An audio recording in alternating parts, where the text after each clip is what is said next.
आज 24 साल बाद माननीय न्यायालय ने मुझे दोषमुक्त किया। देखिए, मेरे खिलाफ शुरू से कोई साक्ष्य नहीं। नमस्कार, मैं सुमन, आप देख रहे हैं रणभेरी न्यूज।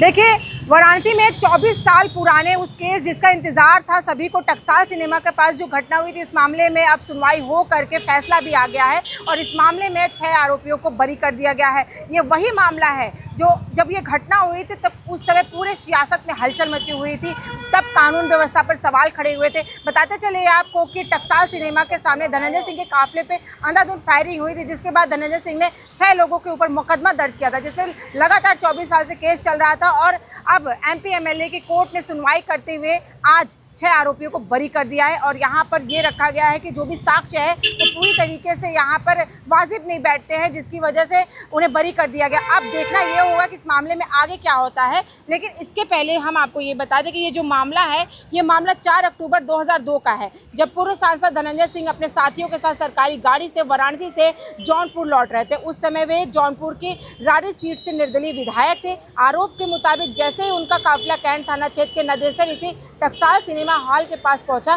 तभी अभय सिंह और उनके 4-5 साथियों ने अचानक उन पर अंधाधुंध फायरिंग कर दी और इस हमले में धनंजय सिंह, उनके गनर और चालक समेत कई लोग घायल हो गए। घायलों को इलाज के लिए सिंह मेडिकल यानी कि मलदहिया में भर्ती कराया गया था, जबकि हमलावर मौके से फरार हो गए थे। घटना के बाद धनंजय सिंह ने अभय सिंह, विनीत सिंह, संदीप सिंह, संजय सिंह, विनोद सिंह और सत्येंद्र सिंह बबलू के खिलाफ कैंट थाने में मुकदमा दर्ज कराया था। पुलिस ने मामले की जांच करते हुए कई आरोपियों के खिलाफ गैंगस्टर एक्ट के तहत कार्रवाई भी की थी। अब आपको बता दें कि वाराणसी में एमपी एमएलए की कोर्ट ने फैसला दे दिया है और फैसले के बाद अभय सिंह ने कहा है कि उन्हें राजनीतिक साजिश के तहत फंसाया गया था और असली अपराधी धनंजय सिंह है। वहीं विनीत सिंह ने कहा है कि न्याय की जीत हुई है और उनका गलत तरीके से केस में नाम जोड़ा गया था।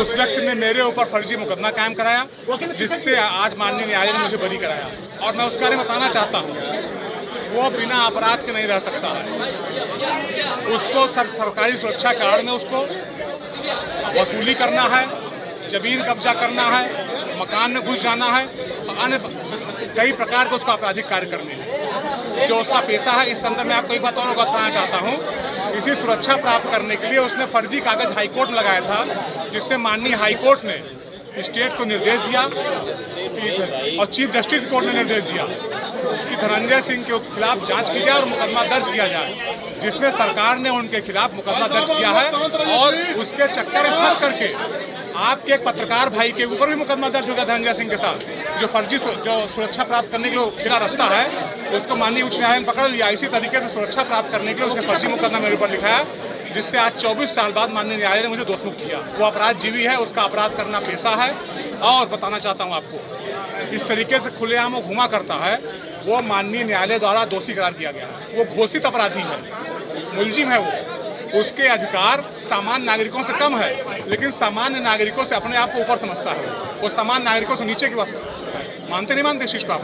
तो आज किस तरीके से क्या लगता है कितना बड़ा ये फैसला आया है आज आपको? ये बहुत बड़ा फैसला आया है और माननीय न्यायालय ने सही समय पे सही फैसला दिया और इसके लिए मैं हमारे अजय भैया हम लोगों के साथ नहीं है, आदरणीय अजय सिंह जी हमारे वकील हुआ करते हैं, जिनके बेटे आज प्रिंस हम लोगों के साथ हैं, लगातार इस मुकदमे को लड़े। आदरणीय दीना बाबू जी, आदरणीय स्वामीनाथ यादव जी, जो कि आजमगढ़ से आते रहे लगातार पैरवी करने के लिए, इन लोगों ने बड़ी मेहनत की इस केस में। मैं इन सब का बहुत आभारी हूँ। उसके अंदर राजनीतिक कुंठा थी हमको लेकर के और उसने अपनी इसी कुंठा को सोचा, एक पंथ दो काज, इनको फंसा के बंद करा दो और सुरक्षा ले लो। जिस गाड़ी में गोली चलाना कर रहे हैं उस गाड़ी का कोई अतः पता नहीं, ना कभी वो गाड़ी कस्टडी में ली गई, ना उस गाड़ी कोई टेक्निकल मुआयना हुआ। जिसको फर्ज बनाने कह रहे हैं उसने कहा कि मैं आज तक कभी दस्तखत करता ही नहीं, उसमें मैं अंगूठा लगाता हूँ, फर्जी उसकी दस्तखत पाई गई। तो सब फर्जी तरह के दस्तावेज पुलिस से मिल करके सारे फर्जी दस्तावेज इन्होंने तैयार कराए। हमारे साथ इस केस में 5 लोगों को और मुलजिम बनाया गया, एक हमारे साले को, एक हमारे मामा के साले को, एक हमारे और परिवार लड़का था उसको मुलजिम बनाए और एक माननीय एमएलसी विनीत सिंह जी को मुलजिम बनवाया उसमें, और एक वहाँ पे टीडी कॉलेज छात्र संघ के अध्यक्ष रहे श्री सत्येंद्र सिंह बबलू जी, उनको मुलजिम बनाया गया। उन्होंने बताया हमारे नाना गांधीवादी थे, ये भी कहा तक नहीं कहा था। क्या कोई गांधीवादी नेता 50,000 इनामी अपराधी की मदद करेगा? इसकी अपराधों की तो एक लंबी श्रृंखला है, इसने इतने अपराध किए हैं। अभी एक घटना इसने इटावा में, ये कानून में विश्वास करने वाला व्यक्ति नहीं है, इसने तो इटावा में सिपाही की हत्या की है। अगर साथ भी सीबीआई जांच हो जाए तो उसे मुलजिम बन जाइए। ये घनघोर अपराधी है और बहुत घृणित कार्य करने वाला। देखिए, मेरे खिलाफ शुरू से कोई साक्ष्य नहीं था। जब से मुकदमा स्टार्ट हुआ है, ट्रायल स्टार्ट हुआ है, तब से मुकदमे काफी समय से लंबित चल रहा था। हाई कोर्ट का इसमें कुछ स्टे था, उसकी वजह से लंबित हो गया। लेकिन मेरे खिलाफ कोई साक्ष्य शुरू से ही नहीं था। ऐसा नहीं कि आज एक मुकदमा छूटा है। शुरू से कोई साक्ष्य नहीं था। माँ की कृपा रही, न्यायालय पे भरोसा था कि मुकदमा निश्चित तौर पे छूटेगा, इसलिए कि कोई साक्ष्य ही नहीं था। हमेशा जो है कि कानून चलता है साक्ष्य के आधार पर चलता है, तो साक्ष्य मेरे खिलाफ एक भी नहीं था। माननीय विनीत सिंह जी के विरुद्ध कोई भी मुकदमा विचाराधीन नहीं है, न विचाराधीन है। आज के बाद ये आखिरी मुकदमा था जिसमें ये बाइज्जत बरी हुए हैं कि कोई भी साक्ष्य इनके खिलाफ तक न्यायालय ने वही मानते हुए इनको बरी किया। ठीक, हम सभी लोग काफ़ी खुश हैं क्योंकि देखिए भैया बड़े भाई की तरह ही हैं और सभी लोग को ये पता था कि फैसला इन्हीं के पक्ष में ही आना है। बस होल्ड चीज़ें इसलिए थी सो दैट कि कोर्ट की तरफ से जो भी सुनवाई है वो फैसले का हम लोग वेट कर रहे थे। तो फाइनली वर्डिक्ट आ गया है भैया की तरफ, तो एवरीबॉडी इज़ वेरी हैप्पी, सब खुश हैं। एंड जितने भी हम साथ संबंधी के लोग थे सभी इस चीज़ के लिए चिंतित थे कि क्या होगा, बट ये भी पता था कि हाँ होना पक्ष हमारी तरफ ही पक्ष आना है। हाँ, समय लग गया क्योंकि कई चीज़ें कोर्ट की तरफ से, कई चीज़ें बाकी जो भी चीज़ों कभी कभार सच को आने में कुछ समय लग जाता है। 24 साल में बैठा था, एक तरह देखेंगे तो इसको 2 दशक हो गए।